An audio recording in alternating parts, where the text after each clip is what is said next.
오늘 마가복음 17번째, 들을 게 있는 자는 들으라. 시작. 들을 게 있는 자는 들으라. 살아계신 하나님을 찬양하며 주의 이름을 높여 드립시다. 할렐루야.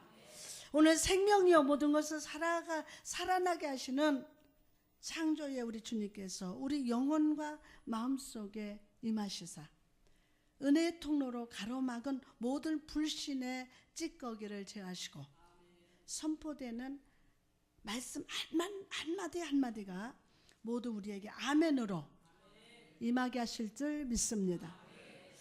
달라스 신학교의 맥기 교수라는 분은 로마서를 강의하면서 이런 이야기를 했습니다.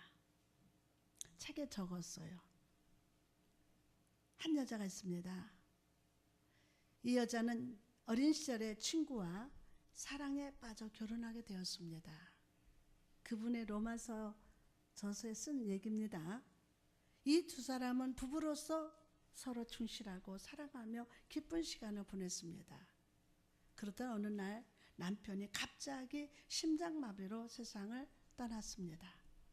아내는 남편을 보지 않고서는 도저히 살 수 없을 것 같아서 남편을 의자에 탁 앉힌 자세로 미라를 만들어서 유리상자에 밀봉해 두었습니다. 그리고 현관문 앞에 그것을 두고 문을 나설 때마다 여보 저 왔어요? 라고 인사를 합니다. 그렇게 1년이 다 되도록 아내는 미라가 된 남편의 시체와 함께 살았습니다. 그러던 어느 날 이 여인은 유럽으로 여행을 떠났습니다. 그리고 그 휴가지에서 훌륭한 신사를 만나 사랑에 빠졌습니다. 그리고 그곳에서 결혼을 한 후 유럽 여러 곳을 다니며 신혼여행을 했습니다. 여행을 마치고 이 두 사람은 여자가 살던 집으로 돌아왔습니다. 그리고 집으로 들어서는 순간 새 남편은 깜짝 놀랐습니다. 문 앞에 어떤 남자가 미라가 되어 있었기 때문입니다. 이게 누구요?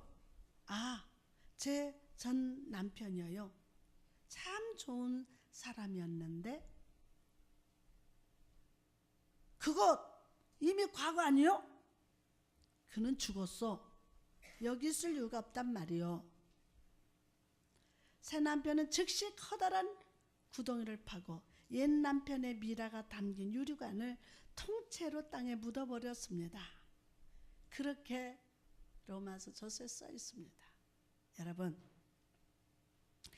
이처럼 예수 그리스도는 십자가 위에서 피 흘리심으로 우리를 죄와 사망으로 올고 맸던 사단을 물리치셨습니다. 이전에 그의 우리의 남편이었지만 이제 그는 예수 발 아래에서 죽은 남편이에요. 죄와 사단 세상의 염려는 우리 마음속에 더 이상 머물 권리가 없습니다. 없어요.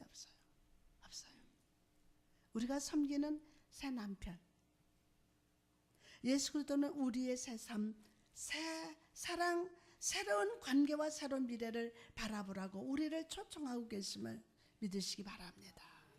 오늘 우리가 읽은 본문 속에서 우리는 예수 그리스도를 신랑으로 모셨음에도 여전히 죽은 남편을 묻지 못한 여인과 같은 한 사람과 예수 그리스도를 내 남편으로 모시고 새로운 변화를 받아들이면서 놀라운 축복을 누리는 한 사람을 만납니다. 나가서 예수 그리스도는 우리가 세상에서 어떤 사람으로 살아야 하는지를 말씀으로 가르쳐주고 있습니다. 이 시간 들을 게 있는 자는 주님이 주시는 이 진리를 들을지어다. 그럼 지난주에 이어서 우리가 씨 뿌리는 자의 비유 속에서 만날 수 있는 사람들이 누구입니까? 첫째로 맡기지 못하는 사람을 만납니다. 맡기지 못하는 사람. 오늘 본문 7절에 더러는 가시떨기에 떨어짐에 가시가 자라 기운을 막음으로 결실하지 못하였고 예수님의 비유 속에서 농부는 씨를 뿌리는데 그 씨가 가시떨기에 떨어졌다고 말씀합니다. 이것은 농부가 일부러 가시떨기가 있는 곳에 씨를 뿌렸다는 말이 아닙니다. 오히려 농부가 밭을 갈 때 죽지 않는 가시떨기의 씨앗이나 그 뿌리가 남아있는 곳에 씨앗이 떨어졌다는 뜻입니다. 가시떨기는 싹이 자랄 때 필요한 양분과 수분, 빛을 빼앗아 가고 자라날 만한 공간을 빼앗아 버립니다. 점점 장악합니다. 또 본문에 기운을 막았다 라는 말은 헬라어로 심푸니고라고 하는데, 이 말은 거의 호흡이 곤란할 만큼 주변에 몰려들어 누르다, 완전히 질식시키다 라는 뜻이라고 합니다. 씨앗이 뿌려지기는 하지만 가시떨기가 마치 씨앗을 짓밟는 것처럼 어떤 생명의 열매도 거두지 못하게 한다는 것입니다. 그럼 이 가시떨기에 떨어진 씨앗은 어떤 의미가 숨겨져 있을까요? 예수님은 그 의미를 친절하게 설명해 주십니다. 본문 18절에서 19절 말씀 봅시다. 또 어떤 이는 가시떨기에 부러진 자니 이들은 말씀을 듣기는 하되 세상의 염려와 재물의 유혹과 기타 욕심이 들어와 말씀을 막아 결실하지 못하게 되는 자요 라고 설명을 해줍니다. 자, 하나님의 말씀의 씨앗이 뿌려질 때 그 뿌려짐은 사람들로 하여금 생명과 열매와 추수를 기대하게 만듭니다. 그러나 사단은 우리 마음속에 가시떨기, 즉 세상의 염려와 세상에 말하는 성공 방법과 욕심을 심어주므로 우리의 마음과 정신을 뺏으려고 합니다. 그래서 우리 생각을 하나님의 말씀이 아닌 세상에 쏠리게 역사함으로 말씀이 삶 속에서 결실하지 못하도록 방해한다는 겁니다. 여러분, 공동체 안에서도요, 사나리는 이런 방법을 써요. 아닌 것을 긴 것처럼 허상을 가지고 실상으로 보게 하고, 확인되지 않는 말 가지고 막 퍼뜨리고, 이게 사단의 역사예요. 여러분, 결실하다는 말은 헬라어로 칼포스라고 하는데, 이것은 열매라는 뜻뿐만이 아니라 결과, 행동, 행위, 유익, 이득, 찬양이라는 뜻도 있습니다. 즉 사단이 우리 삶에 결실하지 못하게 한다는 말은 우리로 하여금 하나님을 위한 행동, 행위, 찬양 또한 사라지게 만든다는 거예요. 여러분이 하나님의 기쁨도 막 사라지게 하고, 첫째는 찬양을 사라지게 한다는 거예요. 이 시간 내가 예수 그리스도 이름 모용하노니 결실치 못하게 하는 사탄 떠나가라. 예수 이름으로 명한다. 떠나갈 저다. 아멘. 프랑스의 수도자 사르르 드 푸고는, 자, 이름이 길어요, 아프리카 사하라 사막에서 복음을 전했던 사람이었습니다. 그가 어느 날 사역에 지쳐 낙심하고 있을 때 나무를 보다가 깊은 깨달음을 얻게 됐어요. 딱 저 나무를 보다가 깊은 깨달음을 얻게 되었어요. 나무는 나뭇가지에서 잎사귀가 떨어져도, 가지가 꺾여도 아무런 염려를 하지 않습니다. 떨어지지 않으려고 키를 쓰거나 떨어지는 것을 잡으려고 안달하지도 않습니다. 그러면서 전능하신 창조자 하나님을 믿는 성도가 떨어져 나가는 재물이나 건강이나 생명 때문에 염려하는 것은 이 나무보다 못한 것이구나 라는 것을 깨닫게 되었습니다. 그러면서 그는 고백합니다. 하나님을 믿는 자에게 가장 부족한 것이 있다면 하나님을 믿는 신앙이다. 하나님을 믿는 신앙이다. 내 건강이, 내 재물이, 내 생각이, 내 자존심이 떨어질 때 하나님께 맡기고 신뢰하는 사람만이 진정 하나님을 믿는 자이다. 진정 하나님을 믿는 자이다 라고 말을 했습니다. 사랑하는 성도 여러분, 오늘 여러분의 마음에 자리 잡은 염려는 무엇입니까? 오늘 그 염려에 집중하지 말고 우리에게 참 소망을 주시는 하나님을 바라보시기 바랍니다. 여러분, 희망과 소망의 차이가 뭔지 아십니까? 희망과 소망의 차이점. 우리는 별 차이가 없는 것 같지만 이 두 단어는 중요한 차이가 있습니다. 먼저 희망은 나 자신으로부터 오는 것입니다. 뭐가? 희망은 나 자신으로부터 오는 겁니다. 그리고 희망은 마치 무지개를 쳐다보는 것 같이 볼 수 있지만 잡을 수는 없는 것과 같습니다. 반면에 소망은 내가 정하는 것이 아닙니다. 내가 정하는 게 아니에요. 소망하는 대상이 나에게 소망을 주는 겁니다. 다시 한번, 소망하는 대상이 나에게 소망을 주는 겁니다. 내가 처하는 상황이 염려가 가득하고 건강과 물질과 행복의 가지가 떨어지고 있어도 위에 계신 하나님이 주신 말씀을 받아들이고 약속이 이루어질 것을 믿는 그 마음이 바로 소망입니다. 사무엘하 9장에 보면요, 다윗이 왕이 된 후에 과거에 그에게 큰 도움을 주었던 요나단을 생각하는 장면이 나옵니다. 그리고 그는 신하들에게 이렇게 묻습니다. 사무엘하 9장 1절에 보니까 다윗이 이르되 사울의 집에 아직도 남은 사람이 있느냐? 내가 요나단으로 말미암아 그 사람에게 은총을 베풀리라 하니라. 그리고 사울의 종이었던 시바는 요나단의 아들이 살아있음을 왕에게 고했습니다. 사무엘하 9장 4절에 보니까 시바가 왕께 아뢰되 로두발 알미엘의 아들 마길의 집에 있나이다 하니라. 여기서 로두발이라는 말은 히브어로 황무지라는 뜻입니다. 로두발, 이건 히브어로 황무지라는 뜻이에요. 요나단의 아들이 지금 어떤 생명도 자라지 않은 황량한 곳에 거하고 있다고 말하는 겁니다.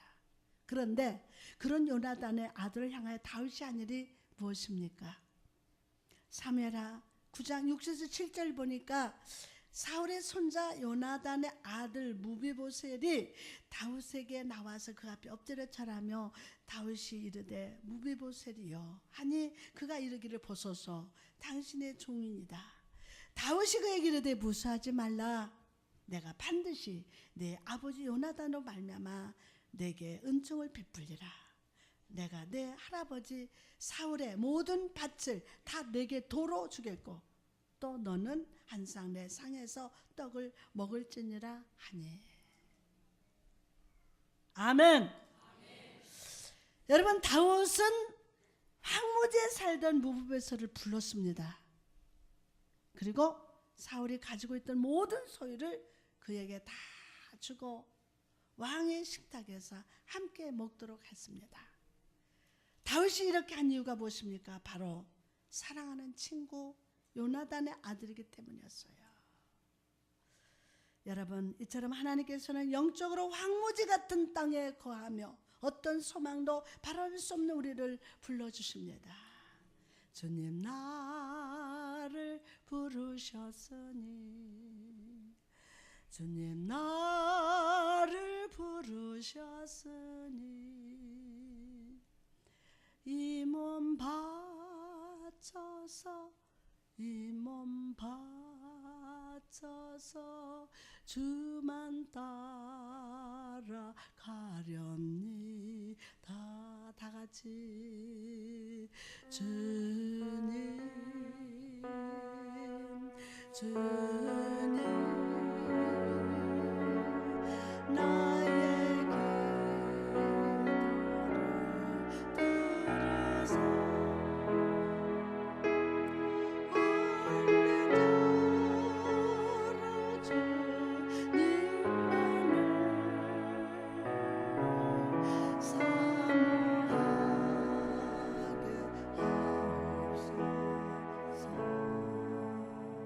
사랑하는 주님은 세상의 염려와 불신, 질병의 가시떨기에 가려 어떤 생명도 결실도 거두지 못하는 우리를 불러주십니다. 은혜를 베풀어 주시고 주의 은혜 상에서 함께 먹고 마시게 하심을 믿으시기 바랍니다. 하나님이 이렇게 하시는 이유가 무엇입니까? 바로 우리를 위해 피 흘려 돌아가신 예수 그리스도 때문입니다. 예수 그리스도가 우리를 위해 죽으시고 피 흘려 죽으셨기 때문에 하나님 우리를 자녀로 불러주시고 은혜의 식탁으로 기꺼이 초대해 주십니다. 그러므로 여러분, 오늘 내 삶과 영혼을 가리는 염려의 가시떨기를 인하여 여러분 두려워하지 마십시오. 낙심하지 마십시오. 오히려 우리에게 찾아오셔서 내니 두려워 말라 말씀하시는 예수 그리스도로 인하여 소망을 품고 주님의 초대에 기꺼이 응답합시다. 그리고 수고하고 무거운 짐진 자들아 다 내게로 오라. 내가 너희를 쉬게 하리라 라는 주의 음성을 노래 삼아서 오늘도 감사하는 성도 여러분 되시기를 주님의 이름으로 축원합니다. 다음으로 우리가 씨 뿌리는 자의 비유 속에서 만날 수 있는 사람들은 누구입니까? 두 번째로 기꺼이 맡기는 사람을 만납니다. 이런 사람을 가리켜서 주님은 그 마음이 좋은 땅이다 라고 말씀합니다.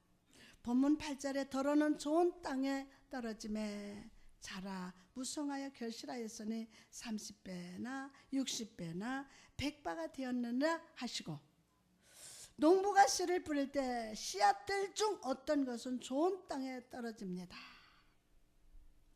여기서 좋다는 말은 헬라어로 칼로스라고 하는데 이것은 아름답다, 잘생기다, 뛰어나다, 유용하다, 칭찬할 만하다라는 뜻입니다. 이런 땅에 뿌려진 씨앗은 성장하고 열매를 맺을 만큼 흙이 깊고 공간이 넓으며 수분이 많기 때문에 열매를 맺되 30배, 60배, 100배로 풍성하게 거둘 수 있다는 것입니다. 나가서 이런 풍성한 열매를 맺었다는 것은 다음 해에도 또 그 다음 해도 아멘 할 때까지야. 이런 풍성한 열매를 맺었다는 것은 다음 해도 또 그 다음 해도 이런 열매를 거둘 것이라는 기대감을 갖게 합니다. 아멘. 그럼 이 좋은 땅이 우리에게 가르쳐주는 진리가 무엇입니까? 본문 20절에 좋은 땅에 뿌려졌다는 것은 곧 말씀을 듣고 받아 30배나 60배나 100배 결실을 하는 자니라. 좋은 땅은 바로 하나님의 말씀을 듣되 기쁨으로 받아들이는 사람들을 의미합니다. 오늘 하나님 말씀을 기쁨으로 받아들일지어다.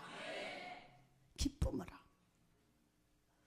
이 사람들은 예수 그리스도를 삶의 주인으로 모셔드리고 그분을 온전히 신뢰하며 예수께서 내 삶을 변화시킬 수 있도록 온전히 내어놓는 사람입니다. 아멘. 그러면 때문에 자신의 어떤 능력이나 재능, 힘에 의해서가 아니라 예수 그리스도께서 그분의 삶에 일하심으로 30배, 60배, 100배 열매를 거두게 된다는 거예요. 여러분 삶에 예수님께서 일하심으로. 오래전 프랑스의 한 잡지사에서 세계 유명한 사람 100명에게 이런 질문을 했습니다. 지구가 멸망할 때 가장 먼저 챙겨야 할 지구의 보물은 무엇입니까? 그리고 그 질문에 대한 대답 중에 1위를 한 것은 바로 예수님의 시체를 감쌌던 수였다고 합니다. 이것이 보여주는 것이 무엇입니까? 사람의 시체를 감싸는 썩어져 버릴 수인데도 예수님을 감싼 것이기 때문에 이 세상에서 가장 가치가 있다는 것입니다. 여러분, 이처럼 우리가 하나님의 말씀을 듣되 마음으로 듣고 마음에 새기고 말씀대로 순종할 때 주님 우리를 붙드시고 우리를 세상의 가치가 아니라 예수 그리스도의 가치를 덧입혀 주시고 우리를 존귀하게 하심을 믿으시기를 바랍니다. 사람들이 본문을 볼 때마다 30배, 60배, 100배라는 결실을 주목합니다. 그러나 여러분, 우리는 이 100배의 결실이 아니라 이 말씀의 씨앗을 뿌려주시는 예수 그리스도께 집중합시다. 예수님을 내 삶의 주인으로 모셔드리시기를 바랍니다. 주님께서 나의 삶을 온전히 다스리게 하십시오. 그럴 때 썩어져 버릴 수위를 이 세상에서 가장 가치 있게 하신 예수님께서 여러분의 삶을 복되게 하시되 영원히 썩어버리지 않는 생명의 열매가 자라나게 하실 줄 믿습니다. 할렐루야. 나아가서 저는 우리 임마누엘 교회 모든 성도들이 예수 그리스도를 마음속에 모셔드리는 자가 되기를 원합니다. 예수가 없으면 교회가 아무리 커져도 성도가 10,000명, 10만 명이 된들 주님이 사랑하시는 교회가 될 수가 없어요. 주님을 마음 중심에 모시지 않고는 이 예배는 아무 의미가 없음을 명심하십시오. 에베소서 2장 20절에 너희는 사도들과 선지자들의 터에 세우심을 입은 자라 그리스도 예수께서 친히 모퉁이 돌이 되셨느니라. 옛날 중동에서는요 돌로 집을 많이 지었다고 합니다. 그런데 집을 짓기 전에 가장 먼저 하는 일이 모퉁이 돌을 찾는 것이었어요. 무슨 돌? 모퉁이 돌. 모퉁이 돌을 기준으로 해서 거기서부터 다른 돌들이 연결되어서 결국 집에 세워질 수 있었기 때문입니다. 다시 말해서 예수 그리스도가 우리의 모퉁이 돌이 되셨다는 것은 우리 교회 성도된 우리가 예수 그리스도라는 토대 위에 세워졌다는 말씀입니다. 믿어지면 아멘. 그리고 예수 믿는 성도들로 이루어진 건물이야말로 하나님의 거하실 성전이요 하나님 보시기에 좋은 땅 옥토임을 믿으시기 바랍니다. 할렐루야. 믿습니까? 아멘. 여러분 한 사람 한 사람이 모퉁이 돌과 연결된 하나님의 성전이다. 이 건물이 성전이 아니에요. 모퉁이 돌 대신 예수 그리스도와 연결된 성전임을 여러분이 믿으시고 할렐루야. 그래서 하나님 보시기에 좋은 옥토임을 다시 한번 믿으시기를 바랍니다. 에베소서 2장 21절에서 22절에 그의 안에 건물마다 서로 연결하여 주 안에서 성전이 되어가고 너희도 성령 안에서 하나님의 거하실 처소가 되기 위하여 그리스도 예수 안에서 함께 지어져 가느니라. 오늘 예수 그리스도를 기초로 삼는 성도가 됩시다. 오직 예수 그리스도와 함께 성령에 거하는 우리 임마누엘 교회가 됩시다. 그럴 때 우리 교회에 말씀의 씨앗, 은혜의 씨앗, 부흥의 씨앗이 심겨지고 30배, 60배, 100배의 부흥의 열매를 거두게 하실 줄 믿습니다.